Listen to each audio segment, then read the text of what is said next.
નમસ્કાર અમારા દિલથી વાલા દર્શક મિત્રો, સ્વાગત છે આપનું આપણી આ યુટ્યુબ ચેનલ ભાવેશ મકવાણા ન્યૂઝમાં। તો મિત્રો, આજના વિડીયોમાં આપણે વાત કરવાના છીએ 1 જાન્યુઆરીથી પેન્શનરોના પેન્શન માટેના તમામ નિયમોમાં થશે આ મોટા ફેરફારો। તો ખાસ જાણી લેજો, નહીંતર પસ્તાવાનો વારો આવી શકે છે મિત્રો। તો વિડીયોમાં અંત સુધી બન્યા રહેજો, એટલે બધી જ માહિતી તમને વ્યવસ્થિત રીતે સમજાઈ જાય। અને હજી સુધી જો આપણી આ ચેનલ તમે સબસ્ક્રાઇબ ન કરી હોય તો ડેઈલી આવી જ માહિતીઓ માટે આપણી આ યુટ્યુબ ચેનલ પણ સબસ્ક્રાઇબ કરી લેજો મિત્રો। તો શરૂ કરીએ આજનો વિડીયો। તો સૌથી પહેલાં વાત કરીએ તો 7મા પગાર પંચના ડીએ બાકી 2025।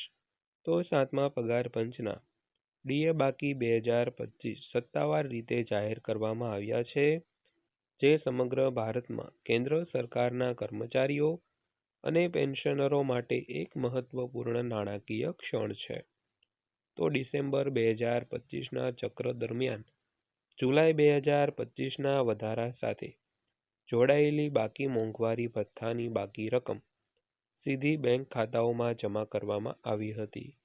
તો અપડેટ મહત્વપૂર્ણ છે, કારણ કે 2026માં સરકાર 8મા સીપીસી માળખામાં સંસ્કરણ કરે છે, તે પહેલાં 7મા કેન્દ્રીય પગાર પંચ હેઠળનો છેલ્લો ડીએ વધારો છે।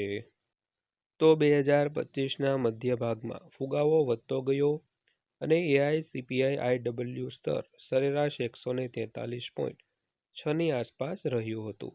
તો 3% ડીએ સુધારો ઉચ્ચ જીવન ખર્ચનો સામનો કરી રહેલા પરિવારોની ખરીદ શક્તિને પુનઃસ્થાપિત કરવા માટે મહત્વપૂર્ણ હતો।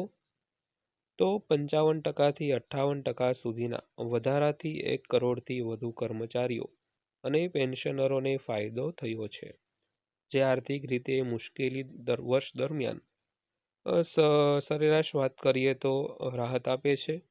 તો ઘણા પરિવારો માટે આ ચૂકવણી યોગ્ય સમયે આવી છે, જે તેમને માસિક જવાબદારીઓ અને મોસમી ખર્ચનું સંચાલન કરવામાં મદદ કરે છે। સાથે સાથે આવતા વર્ષે અપેક્ષિત પગાર વધારા માળખામાં ફેરફાર માટેનો માર્ગ પણ સુયોજિત કરે છે મિત્રો। તો આ બાકી રકમ ખાસ કરીને નોંધપાત્ર હતી, કારણ કે તેમાં જુલાઈ અને ઓક્ટોબર 2025 વચ્ચેના 4 મહિનાના બાકી લેણા આવરી લેવામાં આવ્યા હતા। તો કર્મચારીઓ અને પેન્શનરોને 2 હપ્તામાં ચૂકવણીઓ મળી હતી, જે સરકારના બજેટ પર વધુ પડતો બોજ નાખ્યા વિના સરળ નાણાકીય રાહત આપે છે। તો ભારત 8મા પગાર પંચના ચક્રમાં પ્રવેશવાની તૈયારી કરી રહ્યું છે, જ્યારે 7મા સીપીસી હેઠળ આ અંતિમ ડીએ રિલીઝ એક સંક્રમણ સહાયક પગલાં તરીકે કામ કરે છે અને લાભાર્થીઓને તેમના માટે બાકી રહેલું ફુગાવા સંબંધિત વળતર મળે તેની ખાતરી કરે છે। તો નવીનતમ ચૂકવણી ફક્ત એક નાની સંખ્યા નથી, તે નાણાકીય વર્ષના અંત સુધીમાં વધતા ખર્ચ અને વાસ્તવિક આવક સ્તર વચ્ચેના અંતરને દૂર કરવાના સરકારના પ્રયાસોને પ્રતિબિંબિત કરે છે મિત્રો। ત્યારબાદ જોઈએ તો 2025 દરમિયાન સતત ફુગાવાના દબાણને પ્રતિભાવમાં 7મા પગાર પંચ હેઠળ 3% ડીએ વધારો મંજૂર કરવામાં આવ્યો હતો। તો આવશ્યક ચીજવસ્તુઓ, ઉપયોગિતાઓ, શિક્ષણ અને આરોગ્ય સંભાળ ખર્ચમાં સતત વધારો થઈ રહ્યો હોવાથી એઆઈસીપીઆઈના આંકડા મધ્યમ વર્ગ વર્ષમાં સુધારો કરવાની જરૂરિયાતોનો સંકેત આપે છે અને મોંઘવારી ભથ્થું ફુગાવા માટે વળતર તરીકે કામ કરે છે અને વર્ષમાં 2 વાર સુધારવામાં આવે છે, જે વાસ્તવિક પગાર મૂલ્ય જાળવવા માટે આ વધારો મહત્વપૂર્ણ બનાવે છે। તો 1 જુલાઈ 2025થી વધારો લાગુ કરવાના સરકારના નિર્ણયથી ખાતરી થઈ છે કે કર્મચારીઓને ફુગાવો સમાયોજિત ચૂકવણીમાં લાંબા વિલંબનો અનુભવ ન થાય। તો ભલે 3%નો વધારો સામાન્ય લાગે, પણ બાકી રકમ કર્મચારીઓ માટે એક અર્થપૂર્ણ નાણાકીય સહાય ઊભી કરી છે।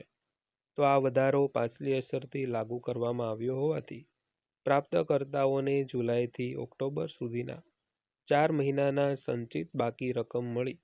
પેન્શનરોને વધારાના દસ્તાવેજોની જરૂરિયાત વિના સુધારેલા મોંઘવારી રાહત દ્વારા સમાન રીતે લાભ મળ્યો હતો।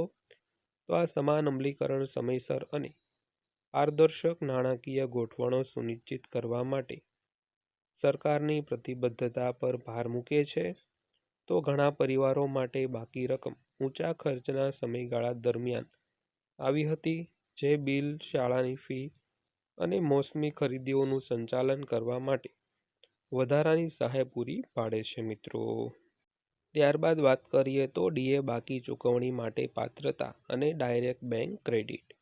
તો 7મા પગાર પંચના ડીએ એરિયર્સ 2025 માટેની પાત્રતા માર્ગદર્શિકા સરળ હતી, જેમાં સંસ્કરણ કર્મચારીઓ, રેલવે, કેન્દ્રીય સચિવાલયના કર્મચારીઓ અને કેન્દ્રીય સ્વાયત્ત સંસ્થાઓના કર્મચારીઓ સહિત તમામ કેન્દ્રીય કર્મચારીઓને આવરી લેવામાં આવ્યા હતા.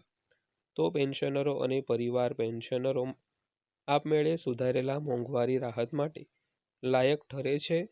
તો કોઈ અરજી ફોર્મ સબમિશન અથવા ચકાસણી પ્રક્રિયાની જરૂર નહોતી, કારણ કે ડીએ ફેરફાર તમામ પાત્ર શ્રેણીઓમાં સાર્વત્રિક રીતે લાગુ કરવામાં આવ્યો હતો. તો મિત્રો, આ હતી આજની માહિતી પસંદ આવી હોય, વિડીયો સારો લાગ્યો હોય તો વિડીયોને લાઇક કરજો અને આવી જ માહિતીઓ માટે આપણી આ ચેનલ સબસ્ક્રાઈબ કરી લેજો. તો ફરીવાર પાછા મળીશું એક નવા વિડીયો સાથે, નવી માહિતી સાથે. ત્યાં સુધી સૌને જય હિન્દ, વંદે માતરમ.